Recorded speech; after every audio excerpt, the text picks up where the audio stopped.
బాలాపూర్ హత్య కేసును ఛేదించారు పోలీసులు. 3 గంటల్లోనే నిందితులను పట్టుకొని పోలీసులు బల అనిపించారు. బీటెక్ స్టూడెంట్ ప్రశాంత్ స్నేహితులే దారుణంగా హత్య చేసి చంపేశారు. సో యువతితో ప్రేమ వ్యవహారంలో గొడవ పడ్డారు ఫ్రెండ్స్ అందరూ కూడా. అయితే ప్రశాంత్ను కడుపులో 3 సార్లు కత్తితో పొడిచి 3 నిందితులు పరారైపోయారు. ఒకే బస్తీలో నివాసం ఉంటున్నటువంటి ప్రశాంత్ ఇతర ఫ్రెండ్స్ కూడా. అయితే 15 రోజుల్లోనే బాలాపూర్ పరిధిలో 2 వరుస హత్యలు చోటు చేసుకున్నాయి. ఎస్, మీరు చూస్తే సీసీ ఫుటేజ్ లో కనిపిస్తోంది.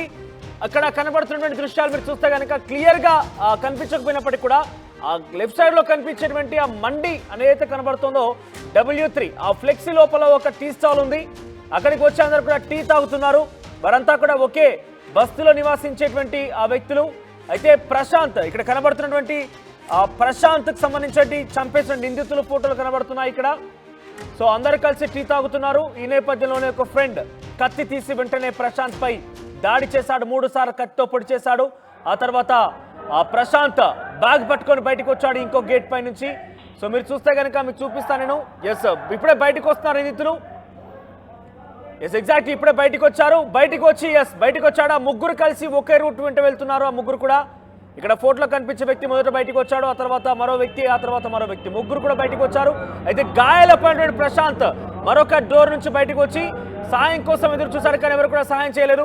దీంతో అక్కడక్కడే రక్తస్రావంపై కుప్పకూలిపోయాడు.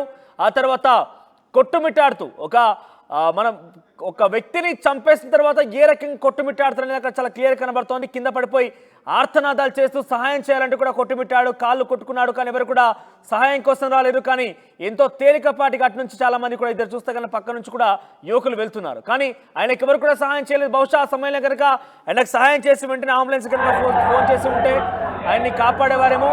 సీసీటీవీ ఫుటేజ్లో దృశ్యాలు కనబడుతున్నాయి. అంటే క్లియర్గా ఆ కత్తిపోట్లకు సంబంధించిన దృశ్యాలు కనిపించకపోయినా కూడా అక్కడ పక్కనే ఒక షాప్ ఉంది. ఆ టీ స్టాల్లో ఆ ప్రశాంత్ పై దాడి చేస్తున్నటువంటి సమయంలో కొన్ని ఆర్తనాదాలు కనబడుతున్నాయి, ఆర్తనాలు వినబడుతున్నాయి. తర్వాత వారంతా కూడా బయటికి వెళ్ళి నేరుగా 3 అటు వెళ్తున్నటువంటి కార్ వైపుగా వెళ్తున్నటువంటి 3 కూడా నిందితులుగా చెప్తున్నారు. సో 3 గంటల్లోనే ఈ యొక్క కేసును ఛేదించారు పోలీసులు. అయితే ఈ కేసుకు సంబంధించి పోలీసులు వివరించారు ఏం జరిగిందనే విషయాన్ని ఒకసారి విందాం. పాన్ షాప్ కి 4 ఫ్రెండ్స్, అందులో ఒకతను ప్రశాంత్ అని ఎంబీఎస్ఆర్ కాలేజ్ లో బీటెక్ సెకండ్ ఇయర్ చదువుతున్నాడు. ఎగ్జామ్ రాసిన తర్వాత మిగతా 3 ఫ్రెండ్స్ తో కలిసి పాన్ షాప్ దగ్గరికి వచ్చేసి సిగరెట్ పర్చేస్ చేయడానికి వచ్చాడు. అక్కడ ఒక చిన్న వర్బల్ ఆల్టర్కేషన్ జరిగింది. సో అందులో భాగంగా ఒకతను స్టాబ్ చేశాడు, చాకు తీసేసి స్టాబ్ చేసేసి ఇక్కడ నుంచి ఇమీడియట్ గా పారిపోయారని చెప్పేసి మాకు ఇన్ఫర్మేషన్ వచ్చింది. సో ఇమీడియట్ గా మేము ఇక్కడికి వచ్చేసి క్లూస్ టీమ్స్ అన్ని ఫామ్ చేసి ఐటీ సెల్ టెక్నాలజీ అంతా చూసి వెరిఫై చేసి ఇప్పుడు ఎవరు ఏంటి అనేది ఐడెంటిఫై చేసి దాని ప్రకారంగా టీమ్స్ అన్ని డిప్లాయ్ చేసేసి ఎవరైతే ఇక్కడ నుంచి ఈ హత్య చేసి పారిపోయారో వాళ్ళని ట్రేస్ చేసే విధంగా మా టీమ్స్ అన్ని డిప్లాయ్ చేయడం జరిగింది. Motive not yet established because చనిపోయాడు తను. ఇంకా మనకి ఎవరైతే చేశారో వాళ్ళు ఇంకా పట్టుబడలేదు కాబట్టి సార్ మరి ఇంకా ఫర్దర్గా ఇన్వెస్టిగేషన్ ఇందాకే జరిగింది. జస్ట్ 2 hours స్టూడెంట్స్ అయి ఉండకపోవచ్చు. అందులో ఒకతనైతే స్టూడెంట్, చనిపోయిన అతను మాత్రం స్టూడెంట్ గా కనిపిస్తుంది మనకి లుక్ వైజ్. అతనైతే స్టూడెంట్, దట్స్ కన్ఫర్మ్డ్. బట్ ఎవరైతే మిగతా వాళ్ళు వచ్చారో వాళ్ళు స్టూడెంట్స్ అయితే కాదన్నట్టుగా తెలుస్తుంది. చనిపోయిన వ్యక్తి MBSR college Prashant, deceased. So he's native of Khammam. వాళ్ళ మదర్ కూడా ఇక్కడే.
సో ఇక్కడ చనిపోయినటువంటి వ్యక్తి ఎంవీఎస్ఆర్ కాలేజ్లో రెండో బీటెక్ సెకండ్ ఇయర్ చదువుతున్నట్టు తెలుస్తోంది పోలీసులు చెప్పిన వివరాల ప్రకారంగా.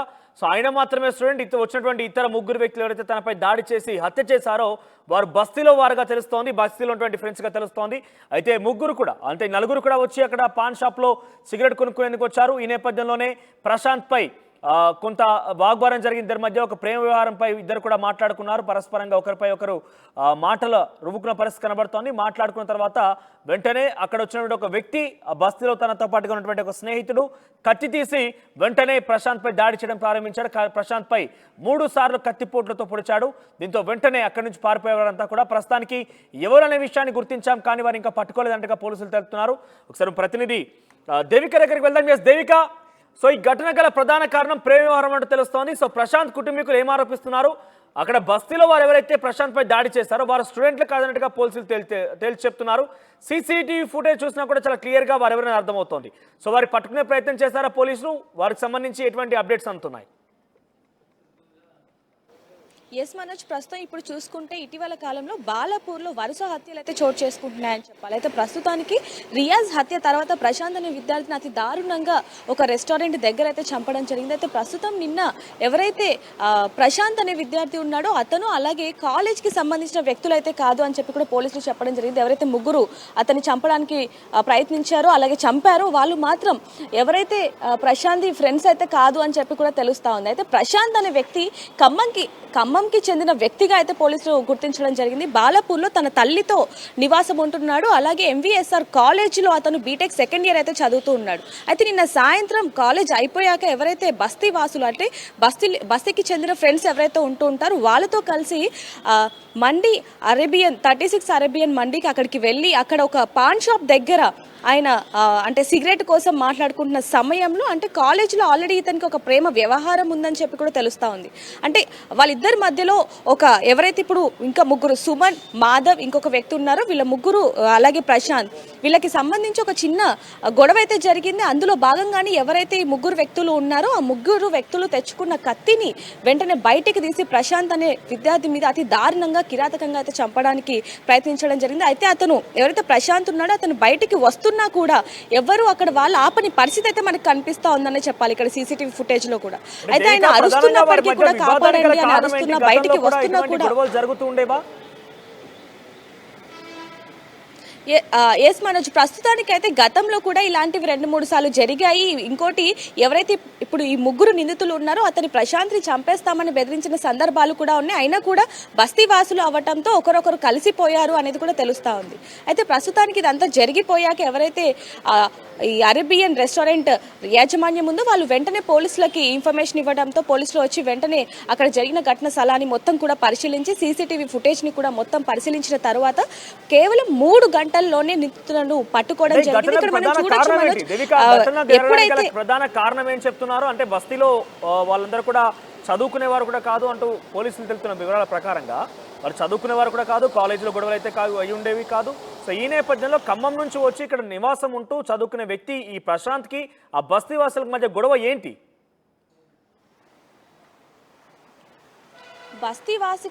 బస్తీలో ఉంటున్న వాళ్ళకి అలాగే ఈయన ఎవరైతే ప్రశాంత్ అనే ఉన్నాడో విద్యార్థి వాళ్ళిద్దరికి కూడా గతంలో నుంచే కూడా ఫ్రెండ్షిప్ అనేది ఉంది. ఎందుకంటే ఖమ్మం నుంచి ఇక్కడికి బతుకు తెరువు కోసం చదువుకోవడానికి వచ్చిన ప్రశాంత్ అనే వ్యక్తి ఎవరైతే బస్తీ వాసులు ఉన్నారో వాళ్ళతో ఎక్కువగా చనువుగా ఉండేవాడు. అంటే బస్తీలో ఉండే వాళ్ళతో కనుక మన పరిచయం ఎక్కువగా పెంచుకుంటే రేపొద్దున ఎలాంటి సమస్య వచ్చినా సరే మంచికైనా చెడుకైనా సరే వాళ్ళు ఉంటారు అన్న నమ్మకంతో ఎక్కువగా ఫ్రెండ్షిప్ చేస్తాడు అనేది తెలుస్తూ ఉంది మనోజ్.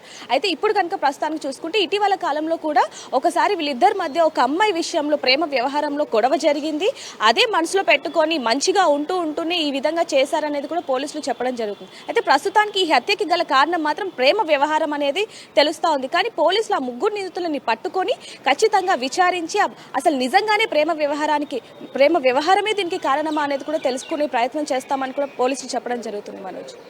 రైట్ పెట్రిషియా, సో ఒక ప్రేమ వ్యవహారం ఇద్దరు స్నేహితుల మధ్య తగాదాలు సృష్టించింది. ఆ తర్వాత ఒక స్నేహితుడిని ఏకంగా మృతి చెందేలాగా హత్య చేసి ఆయనపై గాయపరిచి హత్య చేసినటువంటి ఘటన తాజాగా బాలాపూర్లో చోటు చేసుకుంది. ప్రశాంత్ అనే వ్యక్తి ఖమ్మం నుంచి హైదరాబాద్కు వచ్చి తల్లితో పాటు ఇక్కడ నివాసం ఉంటూ ఎంబీఎస్ఆర్ కాలేజ్లో బీటెక్ సెకండ్ ఇయర్ చదువుతున్నాడు. బస్సులో ఉన్నటువంటి కొంతమందితో ఆయనకు ఫ్రెండ్షిప్ ఏర్పడింది. చాలా కాలంగా ఫ్రెండ్షిప్ కంటిన్యూ అవుతుంది. అయితే ఇటీవల కాలంలో ఒక ప్రేమ వ్యవహారం, ఒక అమ్మాయికి సంబంధించిన ఘటన విషయంలో ఇద్దరి మధ్య తరచుగా తగాదాలు జరుగుతుండేది, వాగ్వాదం కూడా జరిగేది. అయితే నిన్న సాయంత్రం కాలేజ్ అయిపోయిన తర్వాత ప్రశాంత్ అక్కడ సమీపంలోని ఒక పాంట్ షాప్ దగ్గరికి వచ్చాడు. అక్కడికి బస్తీ స్నేహితులు కూడా వచ్చారు. అక్కడికి వచ్చిన నేపథ్యంలో ఇద్దరి మధ్య మరోసారి ఒక వాగ్వాదం చోటు చేసుకుని పరస్పరంగా ఒకరిపై ఒకరు మాటలు రువ్వుకున్నారు. ఆ తర్వాత ఒక్కసారిగా ప్రశాంత్తో పాటుగా వచ్చినటువంటి మరికొంతమంది బస్తీ స్నేహితులు ఒక ముగ్గురు తన వెంట తీసుకొచ్చిన కత్తితో ప్రశాంత్ పై 3 సార్లు కత్తితో దాడి చేయడం జరిగింది. కత్తిపోట్లతోని కనబడుతున్నాయి. సో ఆ కత్తిపోట్ల తర్వాత వెంటనే అక్కడి నుంచి వారు పారిపోయారు. బయటికి వచ్చిన ప్రశాంత్ సహాయం కోసం ఎదురు చూశాడు. కొంత ఆర్తనాదాలు కూడా చేశాడు. ఆ కత్తిపోట్లతో భయభ్రాంతులకు ప్రశాంత్ గాయపడిన ప్రశాంత్ కొంత ఆర్తనాదాలు కూడా చేశాడు. కింద పడిపోయి కొట్టుమిట్టాడాడు. కానీ ఎవరు కూడా సహాయం చేయలేదు. అటువైపుగా చాలా మంది బయటకు కూడా వచ్చారు. కానీ ఎవరు కూడా అడ్డుకునే ప్రయత్నం కానీ ఆయనకు సహాయం చేసే ప్రయత్నం కూడా చేయలేదు. దీంతో ప్రశాంత్ అక్కడికక్కడ మృతి చెందాడు. ప్రస్తుతం పోలీసులు ఆ బస్తీలో ఉన్నటువంటి తన స్నేహితుల కోసం గాలింపు చర్యలు చేపడుతున్నారు. ఎవరనేది చాలా క్లియర్గా అర్థమైంది. సీసీటీవీ ఫుటేజ్లో ప్రతి దృశ్యం కూడా రికార్డ్ అయింది. కానీ ప్రస్తుతానికి వారు అబ్స్కాండ్లో ఉన్నారు, పారిపోయారు. వారి కోసం గాలింపు చర్యలు చేపడుతున్నట్టుగా పోలీసులు తెలుపుతున్నారు.